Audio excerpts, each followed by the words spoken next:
Assalamualaikum warahmatullahi wabarakatuh. Perkenalkan, kita dari kelas 12D kelompok 2 ingin mempresentasikan materi tentang gelombang elektromagnetik dalam kehidupan sehari-hari. Sebelum itu, perkenalkan saya Jivita Gitalisarina dan teman-teman saya Rizka Bayana Fenti. Saya Ervina Komalasari. Saya Syulkini Famolidia. Selamat menyaksikan.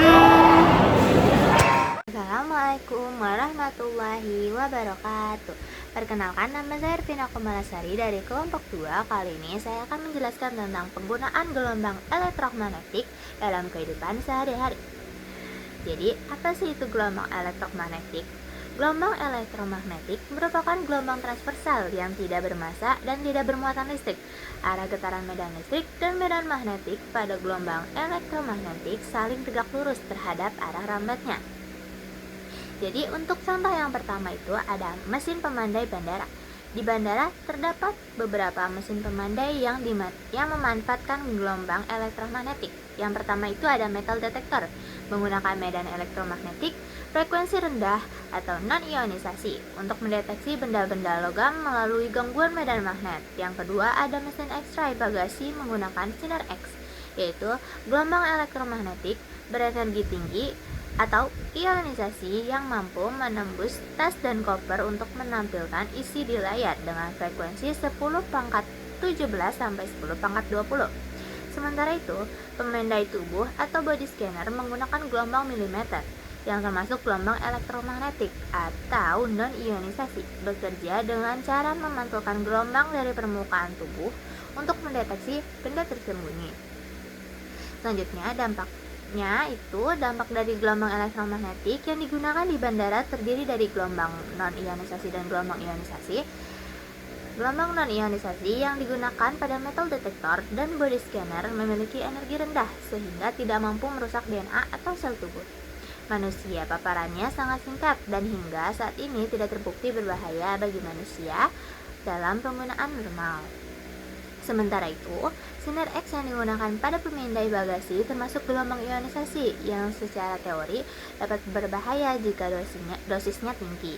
Namun, dosis sinar X di bandara sangat kecil dan berada jauh di bawah batas berbahaya, sehingga risiko kesehatannya sangat rendah atau tidak signifikan bagi penumpangnya. Assalamualaikum warahmatullahi wabarakatuh.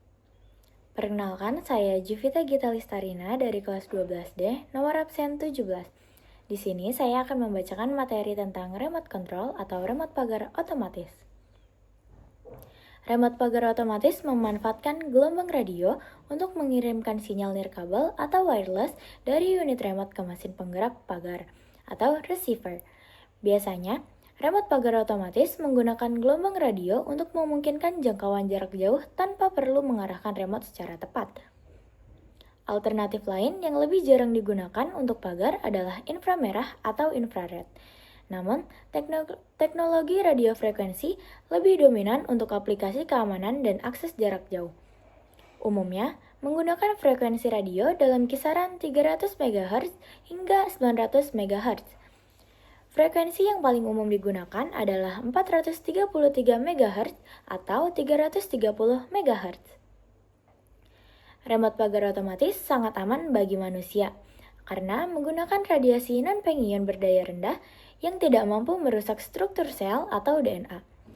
Resiko penggunaannya terbatas pada interferensi sinyal atau gangguan frekuensi elektronik dan bukan bahaya kesehatan.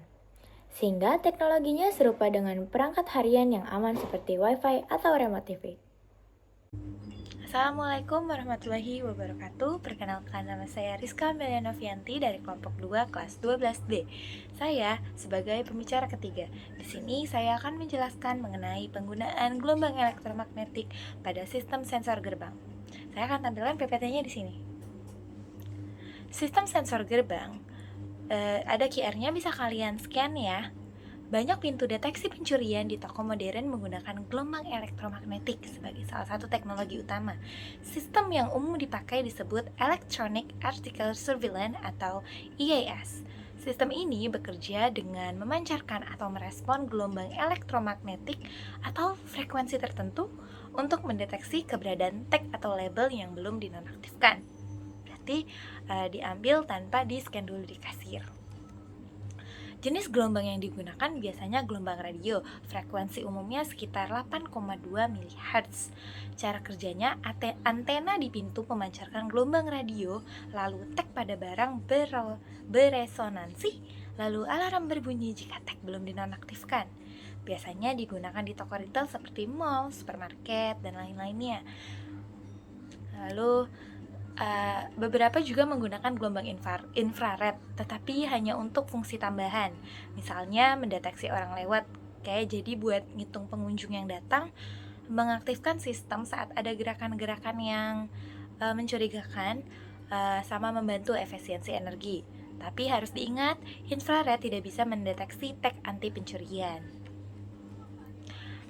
Lalu apakah gelombangnya berbahaya? Tidak berbahaya untuk manusia karena termasuk gelombang elektromagnetik non-ionisasi. Energinya tidak cukup untuk merusak sel tubuh. Assalamualaikum warahmatullahi wabarakatuh. Perkenalkan, nama saya Shelky Diva Maulidia, saya dari kelas 12B, nomor absen 34. Sebelumnya saya akan membahas mengenai penggunaan gelombang elektromagnetik dalam kehidupan sehari-hari. Saya akan membahas tentang gerbang parkir otomatis. Gerbang parkir otomatis memanfaatkan gelombang elektromagnetik, yaitu RFID.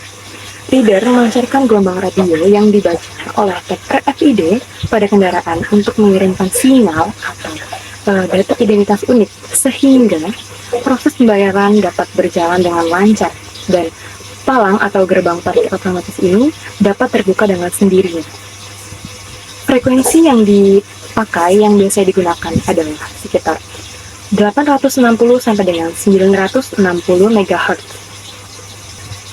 Cara kerja gerbang otomatis adalah yang pertama, ketika kendaraan mendekat, sensor RFID, kartu tiket barcode ataupun sensor loop akan mendeteksi kendaraan.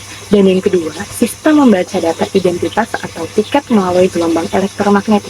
Yang ketiga, ketika data sudah diverifikasi, kita akan memberikan izin parkir atau membayar saldo. Dan yang keempat, jika valid, palang akan terbuka dengan otomatis dan motor kita bisa keluar. Dan yang kelima, setelah kendaraan kami sudah lewat, sensor mendeteksi dan palang akan tertutup dengan otomatis. Gelombang yang digunakan adalah gelombang radio ultra hertz frekuensi atau frekuensi ultra tinggi yang bersifat non-ionisasi, sehingga tidak merusak sel atau DNA. Daya pancarnya pun sangat rendah dan paparannya sangat singkat, sehingga sangat aman bagi pengguna. Potensi risiko hanya muncul ketika kita terpapar sangat dekat dan risikonya sangat lama, atau dalam waktu yang lama. Namun, pada sistem gerbang otomatis ini, masih jauh di bawah batas aman yang ditetapkan. Kesimpulannya adalah, penggunaan gelombang elektromagnetik pada perangkat tersebut adalah pemilihan spektrum frekuensi yang disesuaikan dengan fungsi utamanya. Contohnya, sinar X untuk menembus benda padat pada pemindai, gelombang radio untuk kendali jarak jauh karena jangkauannya luas dan mampu menembus penghalang, serta inframerah sebagai sensor deteksi objek jarak dekat. Pada intinya adalah setiap sistem akan memanfaatkan karakteristik unik gelombang untuk mengoptimalkan keamanan dan efisiensi akses otomatis. Sekian yang dapat saya sampaikan. Terima kasih atas perhatiannya. Wassalamualaikum warahmatullahi wabarakatuh. Sekian pemaparan materi dari kelompok kami. Mohon maaf bila ada salah kata. Assalamualaikum warahmatullahi